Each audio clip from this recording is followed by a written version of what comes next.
Friends, आपका आपके अपने चैनल शर्मा ऑफिशियली ऑल्टेड एग्जाम प्रिपरेशन में मैं आपका स्वागत करती हूँ। मैं आपको पेपर सेकंड सीटेट जुलाई 2019 का हल करा रही हूँ। अब उसमें मेरा पार्ट 5 का लैंग्वेज सेकंड इंग्लिश का हल करा चुकी हूँ। अब पार्ट 5 लैंग्वेज सेकंड हिंदी का हल कराने जा रही हूँ।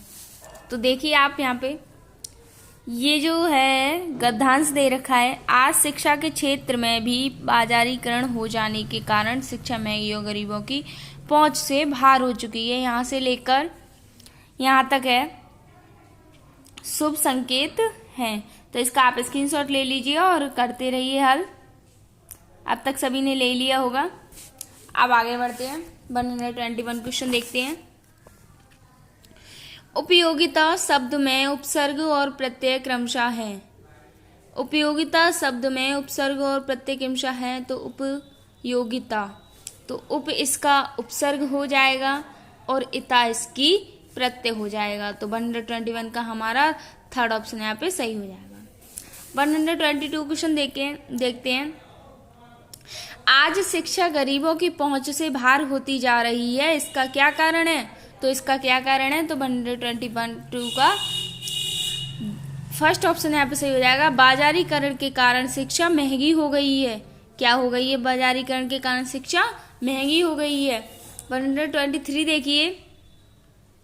ऑनलाइन शिक्षा व्यवस्था का तात्पर्य है। ऑनलाइन शिक्षा व्यवस्था का तात्पर्य क्या है? तो उनका तात्पर्य है घर बैठे इंटरनेट के माध्यम से शिक्षा देना।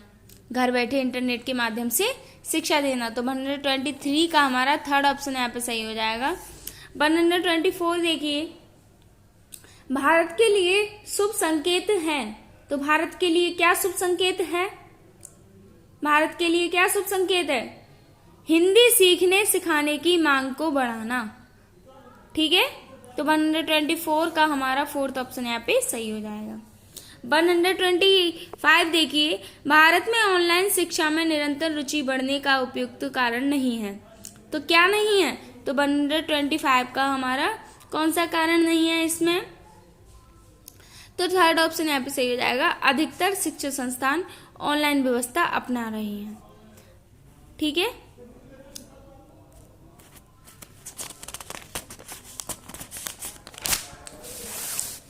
126 क्वेश्चन देखिए।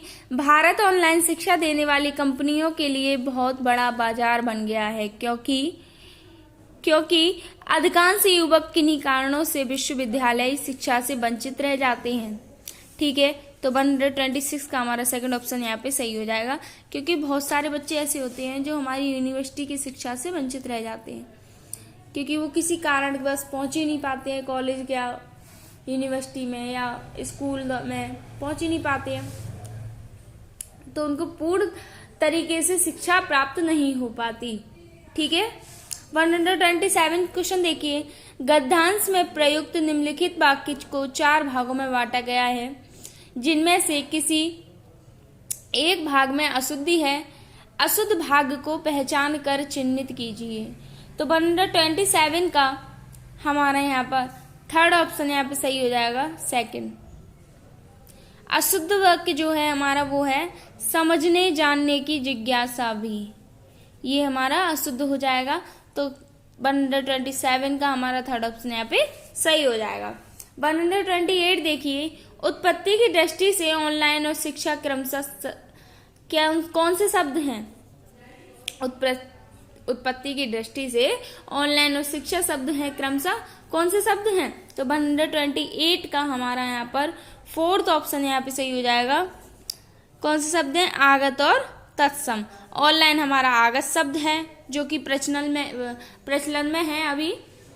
ठीक है, आया हुआ मतलब बाहर से शब्द है, और शिक्षा हमारा तत्सम शब्द है। ठीक है, अब हमारा पहला पैराग्राफ यहाँ पे समाप्त होता है। अब आता है दूसरा पैराग्राफ, जिसको आप देख लीजिए कहाँ से कहाँ तक है।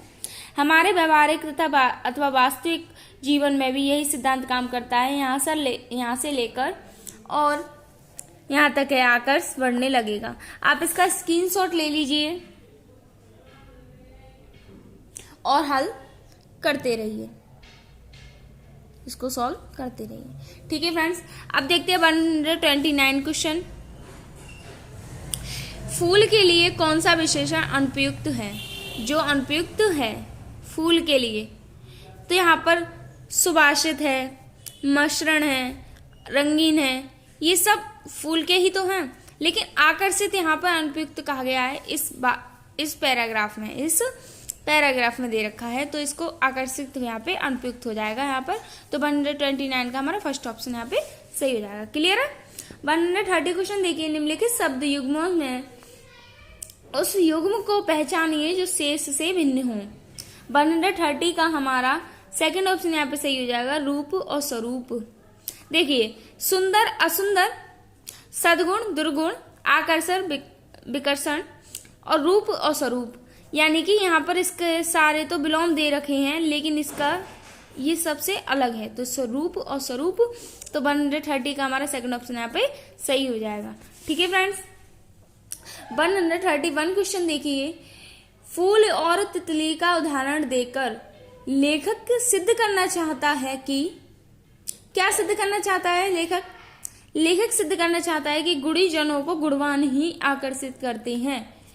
ठीक है, तो 131 का हमारा फर्स्ट ऑप्शन यहाँ पे सही हो जाएगा। अब देखते हैं 132 क्वेश्चन। अनुच्छेद के निम्नलिखित वाक्य को 4 भागों में बांटा गया है, जिनमें एक भाग में अशुद्धि है, उस भाग को पहचानिए। फर्स्ट ऑप्शन है यहाँ पे केवल मात्र भार से ही नहीं, सेकंड है मन की गहराइयों में, थर्ड है स्वयं को सुंदर, फोर है बनाना होगा।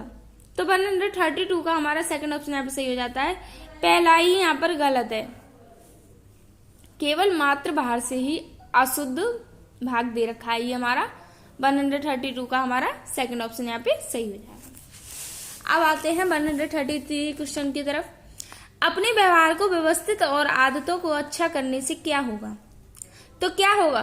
तो 133 का हमारा थर्ड ऑप्शन यहाँ पे सही हो जाएगा, अच्छे लोग ही हमारे संपर्क में आएंगे।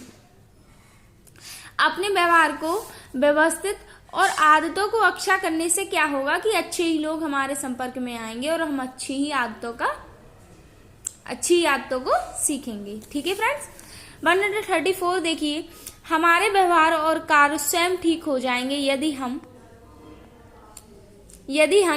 तो 134 का हमारा यहाँ पर फर्स्ट ऑप्शन यहाँ पे सही हो जाएगा, बाहर से ही नहीं भीतर से भी अच्छे बने। केवल बाहर से ही दिखावा ना करें, अंदर से गुण भी उनके अच्छे होने चाहिए, तभी तो इंसान को अच्छा माना जाता है, तभी तो व्यक्ति अच्छा होगा। ठीक है ना? तो बाहर से ही अच्छे नहीं भीतर से भी अच्छे बने। तो 134 का हमारा फर्स्ट ऑप्शन यहाँ पे सही हो जाएगा। 135 देखिए, लेखक द्वारा आकर्षक का नियम किसे कहा गया है? तो 135 का हमारा फोर्थ ऑप्शन यहाँ पे सही हो जाएगा, अच्छा बुरा स्वभाव वैसे ही लोगों को आकर्षित करता है, जैसे लोग होंगे वैसे लोग आकर्षित करेंगे। ठीक है, वैसे ही लोगों को समझ सकेंगे। ठीक है ना? तो 135 का हमारा फोर्थ ऑप्शन यहाँ पे सही हो जाएगा। अब आता है यहाँ पर हमारा पैराग्राफ सेकंड भी कंप्लीट होता है, और अब आता है हमारा टीचिंग मेथड, यानी कि शिक्षण संबंधी कुछ क्वेश्चन है, देख लीजिए आप इसको भी। 136 क्वेश्चन देखिए, उच्च प्राथमिक स्तर पर मुहावरे और लोकोक्तियां के शिक्षण के संदर्भ में सर्वाधिक महत्वपूर्ण क्या है? मुहावरे और लोकोक्तियों के शिक्षण के संदर्भ में। तो 136 का हमारा फर्स्ट ऑप्शन यहाँ पे सही हो जाएगा, संदर्भानुसार उनका प्रयोग करना, संदर्भानुसार उनका प्रयोग करना। ठीक है फ्रेंड्स, 137 क्वेश्चन देखिए, कक्षा के बहुभाषिक और बहुसांस्कृतिक संदर्भों के प्रति संवेदनशीलता का विकास करना। तो 137 का हमारा फर्स्ट ऑप्शन यहाँ पे सही हो जाएगा, हिंदी भाषा शिक्षण का एक मुख्य उद्देश्य है। ठीक है, तो 137 का हमारा फर्स्ट ऑप्शन यहाँ पे सही हो जाएगा। 138 क्वेश्चन देखिए, उच्च प्राथमिक स्तर पर पाठ्य पुस्तक में दिए गए विभिन्न साहित्यिक विधाओं के पाठ बच्चों को हिंदी भाषा में साहित्य सृजन के लिए प्रेरित करते हैं। ठीक है, तो 134 का हमारा फोर्थ ऑप्शन यहाँ पे सही हो जाएगा। 139 क्वेश्चन देखिए, उच्च प्राथमिक स्तर पर हिंदी भाषा शिक्षण का उद्देश्य नहीं है। तो क्या उद्देश्य नहीं है? तो 139 का हमारा फोर्थ ऑप्शन यहाँ पे सही हो जाएगा। भाषा की बारीकी और सौंदर्य बोध के लिए हिंदी भाषा का व्याकरण कंठस्थ करना। ठीक है, 140 क्वेश्चन देखिए, उच्च प्राथमिक स्तर पर हिंदी भाषा सीखने में सबसे कम सहायक है। यहाँ पर ध्यान रखना, ये पूछा है कि सबसे कम सहायक है, तो 140 का हमारा फर्स्ट ऑप्शन यहाँ पे सही हो जाएगा। अन्य विषयों की कक्षाओं में भाषा पर ध्यान देना। ठीक है, 141 देखिए, उच्च प्राथमिक स्तर पर बच्चों के लिए साहित्य का चयन करते समय आप किस बात का सर्वाधिक ध्यान रखेंगे? किस बात का ध्यान रखेंगे? तो 141 का हमारा फोर्थ ऑप्शन यहाँ पे सही हो जाएगा। बच्चों के स्तर और रुचि का ध्यान रखना पड़ेगा कि बच्चा किस स्तर का है और उसको क्या पढ़ने में रुचि है। ठीक है, बच्चों की रुचि के अनुसार ही तो हम पढ़ा सकेंगे। ठीक है ना। अब देखते हैं 142 क्वेश्चन। उच्च प्राथमिक स्तर पर बच्चों के भाषा आकलन में सर्वाधिक प्रभावी प्रश्न है। तो 142 का हमारा फर्स्ट ऑप्शन यहाँ पे सही हो जाएगा। तुम भी अपने ढंग से तनिक शब्द का इस्तेमाल करते हुए 5 वाक्य बनाओ। ठीक है, 143 क्वेश्चन देखिए, अपनी मातृभाषा में किसान पर लिखी गई कविता को अपने मित्रों व शिक्षक को सुनाओ। हिंदी भाषा की पाठ्य पुस्तक में यह प्रश्न कक्षा के बहुभाषिक संदर्भ को पोषित करता है। ठीक है, 143 का हमारा फोर्थ ऑप्शन यहाँ पे सही हो जाएगा, बहुभाषिक संदर्भ को पोषित करता है। 144 क्वेश्चन देखिए, उच्च प्राथमिक स्तर पर बच्चों के भाषा प्रयोग का आकलन करने में सबसे कम प्रभावी क्या है? तो सबसे कम प्रभावी क्या है? तो 144 का हमारा फर्स्ट ऑप्शन यहाँ पे सही हो जाएगा, जांच और सूची। तो 144 का हमारा फर्स्ट ऑप्शन यहाँ पे सही हो जाएगा। 145 क्वेश्चन देखिए, राधिका 7वीं कक्षा में पढ़ाती है। वे बच्चों को नाम संबंधी कुछ उदाहरण देती हैं, फिर संज्ञा के बारे में समझाती हैं। राधिका द्वारा प्रयुक्त विधि है। तो 145 का हमारा थर्ड ऑप्शन यहाँ पे सही हो जाएगा, आगमन विधि।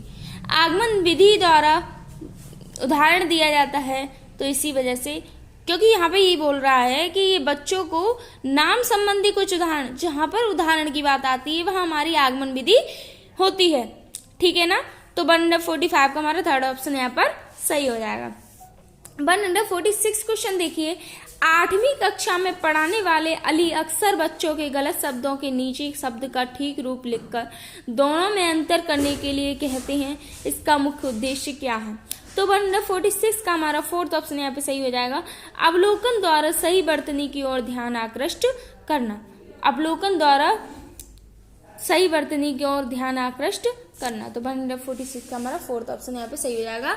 147 की तरफ देखते हैं, उच्च प्राथमिक स्तर पर बच्चों की लिखित अभिव्यक्ति का विकास करने में सबसे कम क्या सहायक है?